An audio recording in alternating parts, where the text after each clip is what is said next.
Josh, and welcome back to the Field General Sportscast. Boy, was week one something. The Bears just couldn't stop Jordan Love and the Packers as it defeated the Midway Monsters 30-20. And questions were arisen as far as how Love would play now that Rodgers moved to New York and handed him the keys. But I digress. He threw for 245 yards on 50-27 completions with 3 TDs, and Romeo Doubs caught 2 of them. As far as the Bears themselves, though, they just couldn't seem to get anything right. Whether it was bad play calling, horrible O-line protection, blown coverage by the DBs, you name it. Shout out Murphy's Law. Anything that can go wrong did go wrong. As far as Justin Fields, he finished with a somewhat respectable 216 yards on 24-37 with a TD and that unfortunate pick of the second half right to the linebacker. I can't remember his name offhand, so I apologize for that. But yeah, he threw it right to him. He needs to get better as a pocket passer and, get better at reading his plays if he's going to succeed on that end. Obviously, the fans want him to succeed as a more all-around player quarterback, especially since this is his third year. You want to see something there. Now, he did look to Darnell Mooney the most, who did catch said TD. He looked to Mooney 7 times, yet it sort of confused me that supposed number one, DJ Moore, he got targeted twice, only twice. And if you look at the gameplay on the playback, he was wide open on several key plays. You would sort of expect DJ Moore to be the primary read on those plays, especially if you want to get that connection going and if you want that duo to succeed. Hopefully there is more of that going forward because there needs to be an abundance of that. We want to see that connection. But not to mention, Luke Getsy was playing real scared. Real scared. Like, the first half was all right. The second half, screen, run. Like, it's almost as predictable as Survivor is. I haven't seen it all that much, but who gets eliminated is very predictable. It was sort of like that.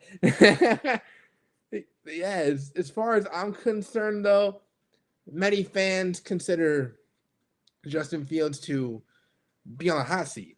I'm, of course, not one of them. I really, really want him to succeed. But there has to be changes. There has to be some consistency, good blocking, good play calling, good reads. Really, everything has to be on all cylinders offensively if the team is going to succeed on that regard.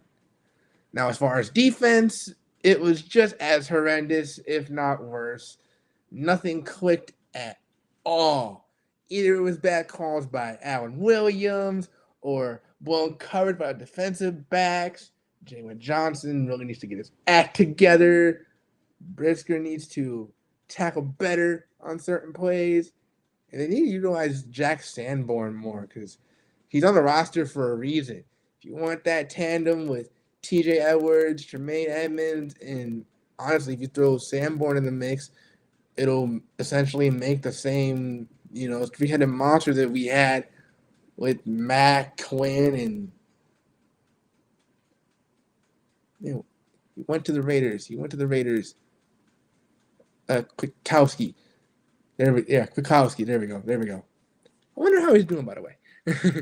Yeah, otherwise, if they couldn't contain Jordan Love without Christian Watson, his main number one weapon at receiver, how else are they supposed to fare for the rest of the year? Only time will tell.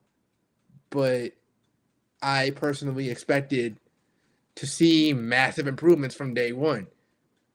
If they don't go on an upward trend fast, this season could get very ugly.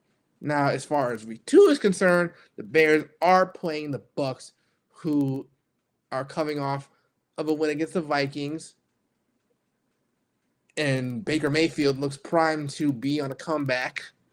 He's had a couple down years since leaving Cleveland, bouncing around from team to team, and he is out to prove that he belongs in the league as a starting caliber player. The defense needs to tighten up. Watch out for Mike Evans and Chris Godwin. Got a two-headed monster in the receivers. And offensively, they really need to just attack. On all cylinders. Yes, I repeated that. All cylinders. Everything needs to click one way or another. And Luke Getsy needs to not play scared, damn it. I want to see results. We shall see. Now, as far as the picks to click, obviously the Bears and the Bucks. I'm going with the Bucks. But outside of that, we have the Vikings and the Eagles on Thursday night. That is primed to be a very good game. Justin Jefferson, Jalen Hurts, a whole lot of weapons to look out for on that one. I'm going to go with the Eagles, though, because, of course, I'm going to root for anything against NFC North teams all the time. Next one, we got 49ers and Rams. 49ers and Rams both look to have bounce-back years, especially with Brock Purdy returning and of course, the Super Bowl fallout. Well, not necessarily fallout, but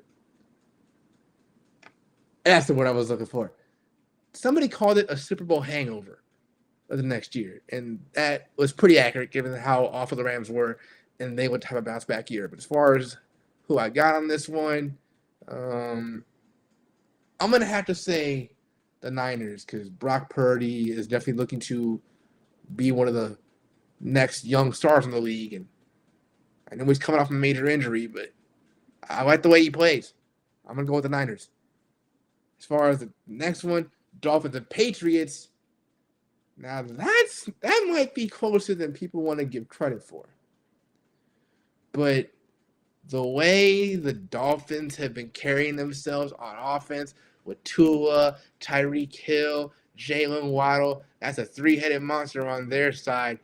And I think the Dolphins will win, but it's not going to be a complete blowout.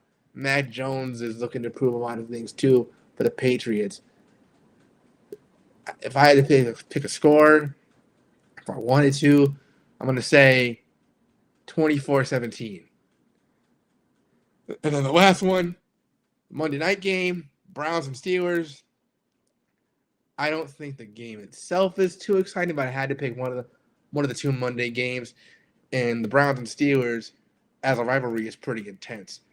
But I'm going to go with the Steelers on this one, though.